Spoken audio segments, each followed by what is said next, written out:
A lot of Jews, the intelligentsia, they've been on the left side of politics. And I used to give speeches at Jewish functions warning, watch out, that's not going to save you. The new anti-Semitism is coming from the left and it's growing fast. And that is now so obvious that one man in particular, I'll talk to him in a second, has taken a huge step.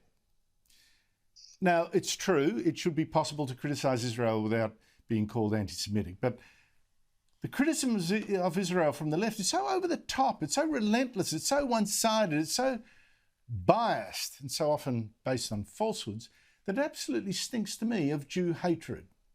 Now, last night I mentioned another disturbing sign of this. A motion passed by the Queensland branch of the Labor Party damning Israel, falsely claiming it's guilty of ethnic cleansing of Palestinians, falsely claiming it's guilty of routine dehumanisation of Palestinians, and misleadingly accusing it of forced evictions in the Sheikh Jarrah part of Jerusalem to remove Palestinians from their homes.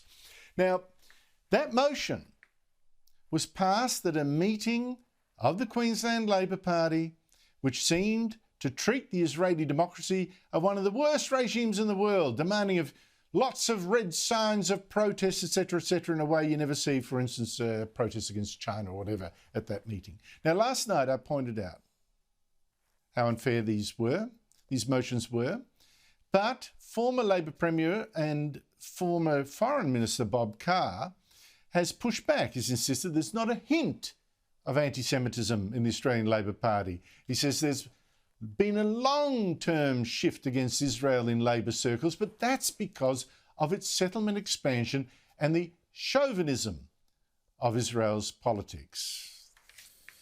What, it's got nothing to do with the fact that there are in fact more Muslim voters in Labor marginal seats than Jewish ones? Albert Dadon is a Melbourne property developer and has chaired Jewish organisations, is also a musician. He has also been close to Labor as a donor and a supporter, close to Labor Prime Ministers. But he has now had enough. Albert Dadon joins me now. Albert, you've been close to Labor. Thank you for your time, by the way. You've been close to Labor. Give us a sense of how you have helped it in the past. Well, thank you, Andrew, and thank you for having me on your program. But Andrew, I'm in the middle. I'm very much in the center, and I do support also a lot of my friends in the liberal side of politics.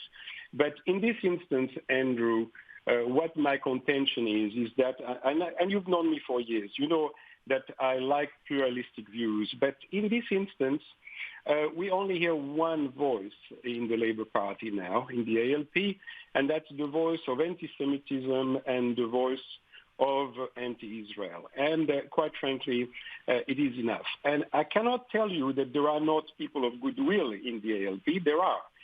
Simply, we don't hear them because they've been squashed. They've been basically shut down.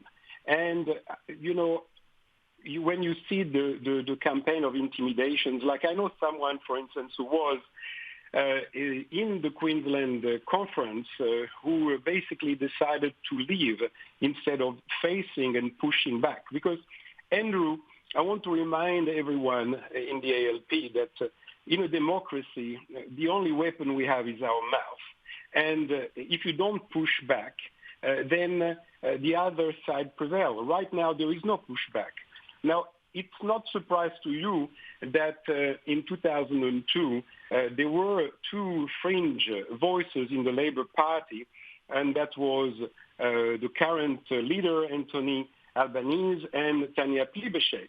But at the time, you had people like Simon Crean that were pushing back. You could actually hear the other side. And now, basically, the fringe elements are being empowered, and they've been empowered also from the right wing of the Labour Party in New South Wales, like Bob Carr, like Tony Burke.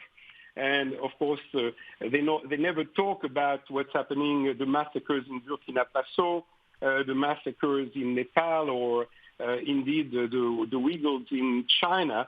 You only hear them talking about one issue and one issue only, and actually on the wrong side, because what they are disseminating are only falsehoods. Now, Albert, you have, look, I'm not going to quarrel about you're calling yourself in the centre, whatever. You have now said do you think I'm a lefty, Andrew?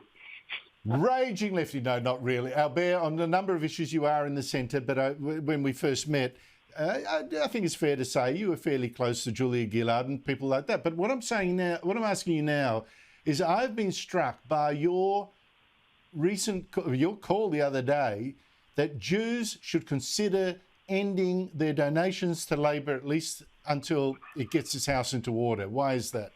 Well, I'm reconsidering my own donations to the ALP, and I'm calling on all my Jewish friends to do the same. I'm calling also on all people that support Israel and the Jewish community to do the same, because basically there is a cancer inside the ALP and it needs to be addressed. I mean, we have to call things by their names. And until and unless the ALP addresses that cancer, then I'm afraid that the supporters of Israel don't have much room to move back to the right side of politics. Look, I'm afraid that's probably true, Albert, and I think it's taken a lot of people in the Jewish community a long time to wake up to where this is coming, and we cannot have the Labor Party in Australia going down this same poisonous route as we saw with the Labor Party in Britain. Albert Dadon, I admire you for, for a number of reasons, obviously, but for making a stand on this issue. Good on you. Thank you very much for your time. Thank you, Andrew. Thank you.